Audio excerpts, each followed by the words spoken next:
So ನೀವು ಈಗ ಆಧ್ಯಾತ್ಮಿಕ ಚಿಂತನೆಗಳನ್ನು ಮಾಡ್ತಾ ಇದ್ದೀರಾ, ಬಾಬಾಜಿ ಅವ್ರನ್ನ ಫಾಲೋ ಮಾಡ್ತಿದ್ದೀರಾ. ಹೇಗೆ ಇದೆಲ್ಲ ಜೀವನ ನೀವು ಇದು ಮಾಡ್ತೀರಾ ಅಂತ? ಆ, ಬಾಬಾಜಿಯವ್ರನ್ನ ಫಾಲೋ ನಾನು ಮಾಡ್ತಾಯಿದ್ದೀನಿ ಅನ್ನೋಕ್ಕಿಂತ ಬಾಬಾಜಿಯವರೇ ನನ್ನನ್ನು ಬಂದು ಕನೆಕ್ಟ್ ಆಗಿದ್ದಾರೆ. ಲೈಫನ್ನ ಲೀಡ್ ಮಾಡಲಿಕ್ಕೆ ಅವ್ರ ಕೈಲಿ ಆಗ್ತಾ ಇಲ್ಲ, ಅದಕ್ಕೆ ನಿಮ್ಮ ಹತ್ರ ಏನಾದರೂ ಮಾರ್ಗಗಳಿದೆಯಾ? ಅವತಾರ್ ಬಾಬಾಜಿಯವ್ರು ಬಂದಿದ್ದೇ ಅದಕ್ಕಾಗಿ. ಪೀಸ್ಫುಲ್, ಶಾಂತಿ, ಸಮಾಧಾನ. ಯಾವ ಥರ ನಿಮಗೆ ಸಮಸ್ಯೆಗಳು ಬಂದಾಗ ಹೇಗೆ ಫೇಸ್ ಮಾಡ್ತಾ ಇದ್ರಿ ನೀವು ಅದನ್ನು? ಸರ್, ನನ್ನ ಮನೇಲಿ ಸಮಸ್ಯೆ ಬಂದಿಲ್ಲ ಅಂತಲ್ಲ, ಮಕ್ಕಳಿಗೆ ತುಂಬ ಸಮಸ್ಯೆಗಳು ಬರ್ತಾಯಿತ್ತು. ಯಾಕೆ ಅಂದರೆ ಒಂದು ಬ್ಯಾಡ್ ಎನರ್ಜಿ ಕನೆಕ್ಷನಿಂದ. ಅಥವಾ ಹಿಮಾಲಯ ಹೋದರೆ ಮಾತ್ರ ನಮಗೆ ಬಾಬಾಜಿಯವರು ಒಲಿತಾರ ಅಂತ ಏನಾದರೂ ಕ್ವಶನ್ಸ್ ಇರುತ್ತೆ ಕೆಲವರಿಗೆ, ಅದ್ರ ಬಗ್ಗೆ ನೀವೇನು ಹೇಳ್ತೀವಿ? ಪ್ರಕೃತಿ ನಮ್ಮನ್ನು ಕಂಪ್ಲೀಟ್ ಕಾಪಾಡ್ತಾ ಇರೋದು ಪ್ರಕೃತಿ. ನಮ್ಮ ಕೆಟ್ಟದನ್ನೆಲ್ಲ ತಗೊಳ್ತಾ ಇರೋದು ಪ್ರಕೃತಿ.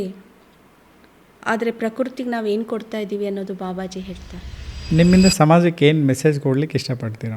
ಬಾಬಾಜಿ ಹೇಳ್ತಾರೆ, ನಾನು ಬಂದಿರೋದು ಒಂದಕ್ಕೆ. ರಾಮನೂ ಇದ್ದಾನೆ, ರಾವಣನೂ ಇದ್ದಾನೆ, ಕೃಷ್ಣ ಪರಮಾತ್ಮನೂ ಇದ್ದಾನೆ, ಅರ್ಜುನನೂ ಇದ್ದಾನೆ, ಪಾಂಡವರು ಇದ್ದಾರೆ, ಕೌರವರು ಇದ್ದಾರೆ, ಎಲ್ಲ ಕ್ಯಾರೆಕ್ಟ್ರಲ್ಲೂ ಎಲ್ಲ ಕಾಲದಲ್ಲೂ ಇದ್ದಾರೆ. ಜಗತ್ತಿಗೆ ಒಂದು ಮೆಸೇಜ್ ಏನಂದರೆ, ಬಾಬಾಜಿ ಹೇಳ್ತಾರೆ, ಸ್ವರ್ಗ ಅಂದರೆ ಭಾರತ, ಭಾರತ ಅಂದರೆ ಸ್ವರ್ಗ, ಸ್ವರ್ಗದಲ್ಲಿ ನಾವಿರಬೇಕು, ಸ್ವರ್ಗದಲ್ಲಿ ನಾವಿರಬೇಕು ಅಂತ.